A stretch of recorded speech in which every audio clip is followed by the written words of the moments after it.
You're a gymnast who wants to perform better, get injured less, and take their strength training seriously, but you do not know where to start and what you should be doing. Whether you're a gymnast trying to improve or a parent trying to support your child, strength training can be a minefield. So today, I'm going to take you through my top tips for starting your strength training journey, what you should be doing, how to do it, and everything you need to know about getting started.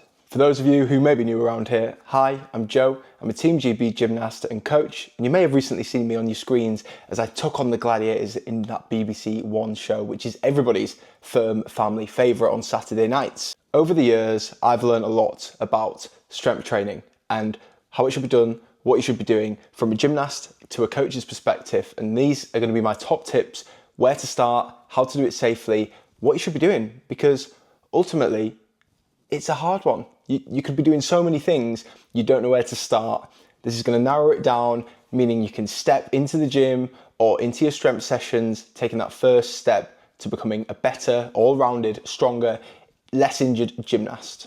Some of these tips and tips like these about improving gymnastics performance can be found in the link below, where I give you my free Improved Gymnastics Performance course for absolutely free. You can have access to my best tips delivered daily by email in 2 to 3 minutes. You can upskill your gymnastics knowledge, whether you're a gymnast yourself or trying to help support your gymnast.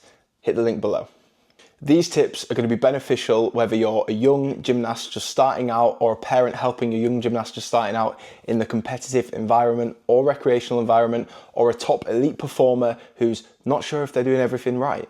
First things first, master your body weight. This should be the first thing we do, whether you're a parent, coach, or gymnast, before you even think about picking up a dumbbell or going near a squat rack. Gymnastics is about control, and your body needs to be able to be controlled, whether it's in a takeoff, in the air, or in a landing. Whether you're on the tumbling piece of apparatus or whether you're doing a giant around a bar, the ability to control your body is vital, and this should be where you start with your strength training. Mastering your body weight across the fundamental movements and strength training patterns is so important. It allows you to build an incredibly good, well-rounded, athletic foundation for you then in later years, if you're a younger gymnast, or if you're older, maybe go back and check your fundamentals like you would with a big skill. You'd go back to the start. What's going wrong? How can I improve this? What preparations can I do to go forwards? And it's the same. Learning your squat, okay? I can squat quite a lot of weight, nothing ridiculous, okay, come on. But for my size, I can squat quite a lot of weight. However, I'll always go back and start with the bar, film my technique, have a look if I'm doing it properly. And if you're a young gymnast and you can learn how to squat properly with no weight, how to add maybe some intensity or intensifiers in the form of using tempo rather than just throwing a dumbbell at them, you will build a strong foundation which you can build upon and add weight, add resistance, add intensity as you develop. These are the bread and butter of gymnastics: your basic shapes, your dish, your arch, your rocks, your press-ups, your pull-ups, all these variations, body weight rows. Master these first before you even think about making them harder. I see gymnasts all the time who can perform really big skills, and then as soon as you get in the weights room, they'll be the first ones to show you the weight they're throwing around or lifting. But actually, we can all improve our technique. We can all improve our foundations, our fundamentals. So take a minute, whether you're a young gymnast or whether you're a Team GB athlete, go backwards, have a check. Can we improve anywhere there? Tip number 2, which is going to excel your performance and get you that next step in strength conditioning for a gymnast that you need, is focus on movement quality over weights, reps, or sets. Gymnastics is about quality. Yes, you've got to put the reps in. However, I want you to focus when it comes to your strength training on performing the move right with correct technique and ensuring it's smooth, controlled, performed eloquently before you try and make it harder by adding an extra 10 reps, by making the tempo slower, or by adding weight.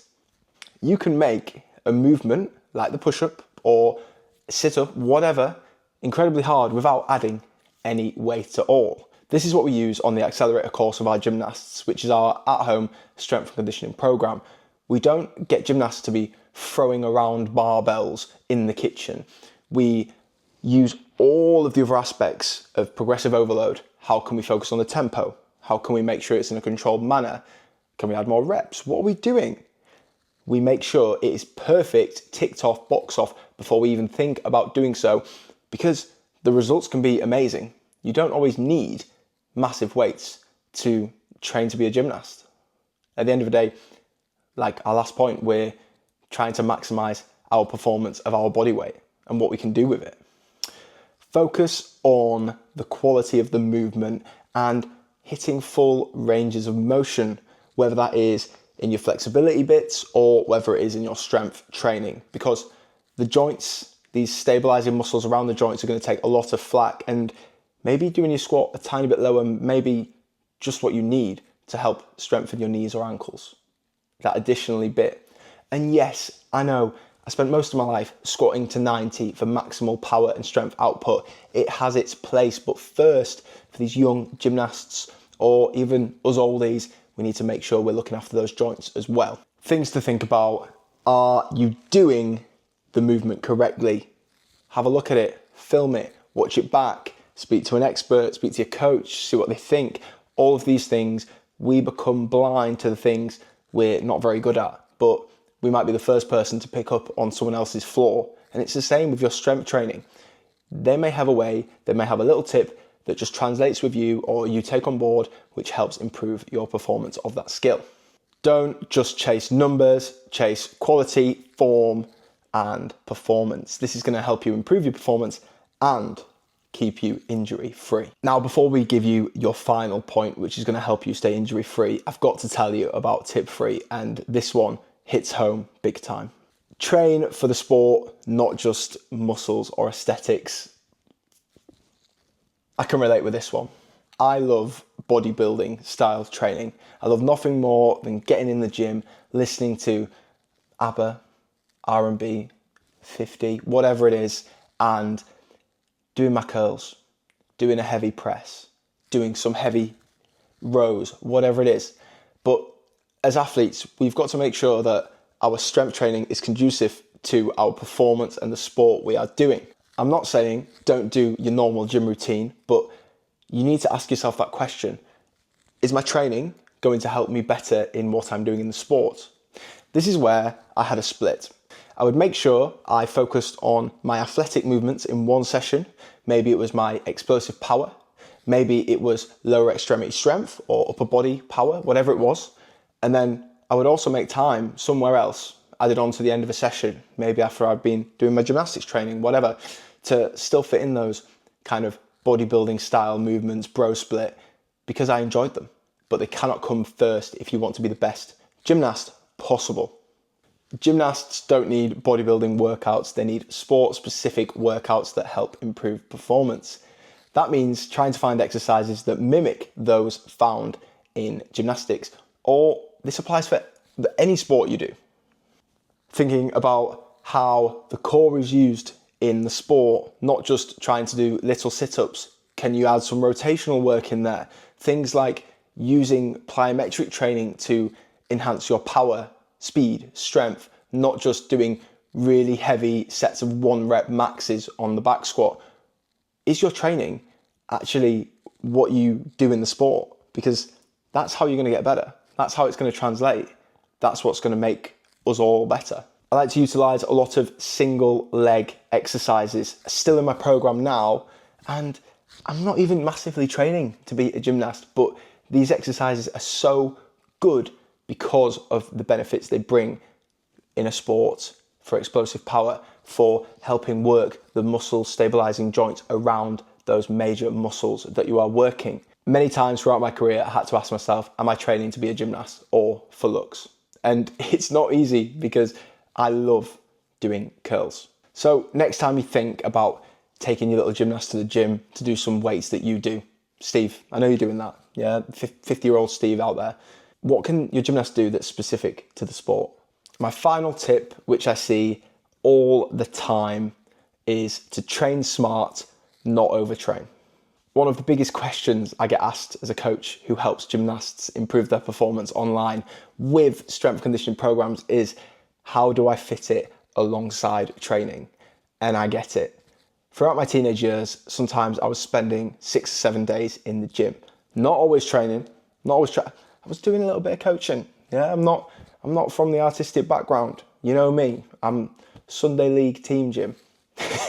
People were like that. Anyway, your training in the gym should come first. Strength and conditioning shouldn't take away from that training. It should be like a well-used and researched supplement.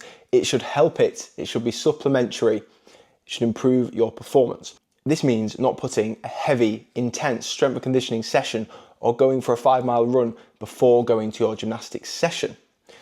If you don't know how to do this, maybe ask your coach. Is there a certain thing you do on a certain day?